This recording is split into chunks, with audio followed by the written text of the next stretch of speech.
Rights means that it's a thing that you really need, and it's a thing that you can't live without. I want to know about the world. When you have a right, you need to make sure that you have a responsibility to that right as well. If I have rights, then I can do lots and lots of stuff. If you don't learn about the world, you won't know what's going on about it. West Hill School in Wandsworth is a rights-respecting school and has committed to teaching each year group about the rights they share with children around the world. It's about ensuring that they have an understanding of our community, especially in a school like ours. It's having an understanding about the rights of others, that we can all value and learn from one another. They are from Africa, Asia, Eastern Europe, England itself, and they're from a wide range of backgrounds. And they're fabulous because they come from a whole range of cultures, whole range of communities, and they form one community here at West Hill. Use the money to build schools. Rights basically are about the rights to education, the right to a clean environment, the right to be safe, to have fun, to enjoy, to relax, and the right to fulfil their potential, so that when they come to school, every opportunity is presented to them and they're allowed to grasp that opportunity and make the best of that opportunity. It's something that we started working on about 2 years ago.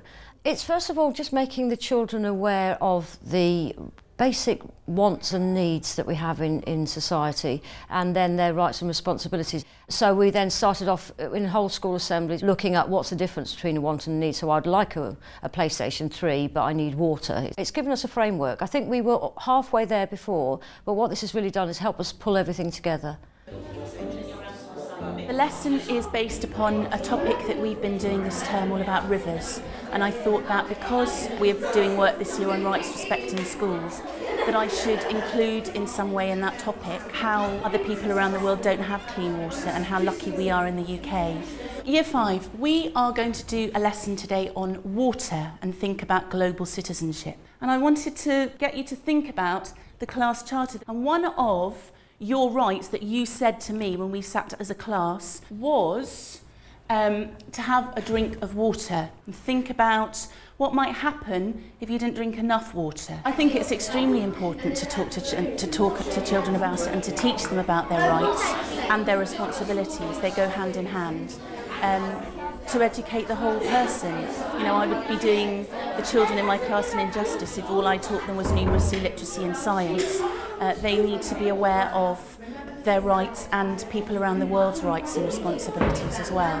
Jaron, what might happen if you don't drink enough water? You might be dehydrated. Good boy, good word. You might get dehydrated. Well, this morning we done a lesson on water, how people in Africa mainly don't have water and they have to travel miles, mainly walk, to a standpipe. And I want you to have a look now at Article 24. Alexis, would you read it for us? Children have the right to good quality healthcare, to clean water, nutritious food and a clean environment so that they will stay healthy. Rich countries should help poorer countries achieve this. What do you notice about this picture? Why might the tap be locked? Why do you think there might be a padlock on the tap? Very quickly, 30 seconds, chat to the person or people next to you. They don't really get water, have water, so they don't steal it. Yeah. What did you notice about the picture? Let's have some of your ideas. Corey? I thought that there isn't enough water there, so they have to lock it to keep some for the rest of the people. They lock the tap because other people from different countries steal their water. I think that they put a padlock on it because when they send the water to them, the water just doesn't come bursting out, so they can save a little bit of water for some other people that live far away to come and collect some of it. How do you think you would feel if your water supply was limited? How do you think you'd feel if your water supply was padlocked up? Have a quick chat to the person next to you. Dizzy. Because you need to drink it and bathe in it.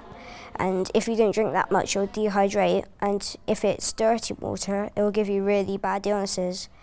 So, and if it's clean water, it'll be fine. And not many countries have that. And I'm going to ask Alexis. Harry said he'll feel stressed because there'll be no water to have when the sun's out. And it's been really hot. So I just want you to start imagining, in countries where the temperature is like this for most of the year round, how you would feel not to be able to go and get a drink of water whenever you felt like it? If it was me, I would feel pretty upset, because it's not really fair, because water is really important, because I think 80% of our body is filled up with water, and if you don't drink enough water, you might faint, be sick, or be dehydrated, and in some causes you might die really.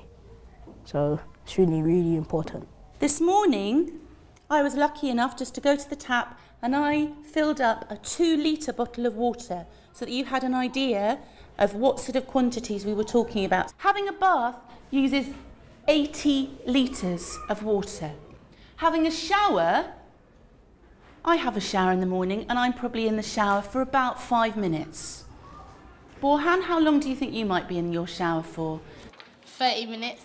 30 minutes, that's quite a long time for a shower. Every minute that you are in the shower, you use 5 litres of water. Who can do the maths for Borhan and work out, if he is in the shower for half an hour, very clean boy, how much water is he using? 150. 150 litres, good boy. Borhan, that's a lot of water. The children are working on creative activities, including designing a board game and making posters to show what they can do to protect children's rights to water. I think it's really unfair because in this country we have lots of water, but in the other countries, say for example Africa, they don't really have much and there's loads of droughts sometimes. When I made the game, as soon as the teacher told me that I had to make the game, I had this idea straight away that my day was going to be based on Monopoly, and it's going to do these things where you had to travel to Africa, help the people, donate money and stuff like that. I would really like to hear some of your ideas that you've come up with so far. On one of my squares it has get water from Dirty Swamp, and on the game that's one of the bad parts of it. Further on, a couple of squares later, you have clean water from taps community taps from outside that people can get, but that's only for a limited time. Only the time you can go around once, and then it stops. I drew the tap and said, turn off the tap when you brush your teeth. The next time you have a drink, next time you lift up your water bottle, be very thankful that it is so easy for you to have a drink of clean water. The children are very much aware that the rights that they are entitled to here in this school, in this community, in this country, are rights to share by children across the world. Whether or not they're allowed to be involved in those rights and actually engage with those rights is another matter, and they learn that as well, which is equally important. I think that it was interesting when I've heard about some things going on in lessons and some assemblies, the children were shocked that other children in the world did not have clean water. And when we've talked about things like that, there are some children who get very emotional about it, but actually we're not trying to be emotional because we're not making judgments, we're not saying one's better than the other, but we're trying to think, is anything that we can do as citizens in this school to make a difference? Here, they leave the tap on when they clean their teeth. They just leave the taps on willy-nilly. However, for these children, a glass of water means the difference between life and death. And I think emotionally they understand the needs of these children, and hopefully they understand that they can actually affect change about this. And that's what I'm trying to help them with, is to how we actually as individuals can stand up and say, this is bad, and we know it's bad, but what can we now do to make it better? So, we start small when we're talking to 3 to 11-year-olds, but at the same time, if they're starting to question and say, well, why is this happening? Why is this bad? And, is there anything I as an individual can do? Then I think that's a really good thing if we've enabled them to do that. Not all children have rights, because in parts of Africa and different lands as well, they don't have clean water or food. It's quite upsetting because nobody helps them either, and some people, like every day somebody dies there, so it's not nice. This Year 2 group are thinking about the rights and responsibilities tourists have to help countries develop sustainably. Choice for sustainable development. We're learning about sustainable development. The idea is for children to make choices, responsible choices, that will help the local community that they're learning about to carry on with that development and manage it on their own in the future.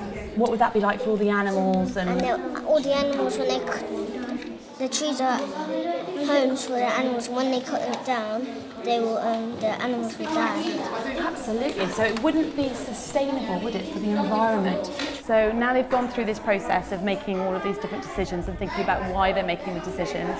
They're going to come up and share their choices with the rest of the class and explain the reasons why they've made those choices. Right, Nayab, would you like to tell us where you decided to get the money from for all of these brilliant developments? Get the money from the people who live there because it's better than getting it from the bank, and then when you have enough money you have to give it back to the bank because you borrowed it from them. So it's better if you collect money and see how much you have, and then if you have enough you can build like schools, buildings, hospitals. If they got a school they would learn about their rights and maybe they will get them. It's making them have a new school and they can learn. It is about empowering them as well. They are the future sort of generation that are going to be making choices for our country and for other countries, so they should feel empowered and they should feel a sense of responsibility and know that actually what they do can make changes and can make a difference. The school's rights-respecting approach has also had a positive impact on the children's behaviour. Every time we talk about when we have anti-bullying things, which is not just 1 week in the year, we have it throughout, we talk about the right to play. We also talk about just the right to feel safe. If you have a right to play and you have a right to a good education, what do you need in order to achieve that? So rather than it being do's and don'ts and cans and can'ts, it's very much about, well, what's my right? What should I be entitled to do? And how can I ensure that that right is recognised across the board? Go away! What's wrong? Jaron is a member of our peer support scheme. Children in years 5 and 6 can apply to be buddies, and their role very much is to work with younger children, and they go out into the playground and they support positive play, they support inclusive play. Is there something you need to say to Hamdan? Sorry. And very much just being a person to tell. And they're very much recognised as somebody that they go to and say, I'm not feeling very happy, so-and-so's being unkind, and then they can take the next step to help those children solve the problem. We chose that one because I want them to know that they have a right, that they have a voice in society and that their voice is valued, and that with that voice comes a responsibility. So your voice will be heard if you act and say things that are responsible.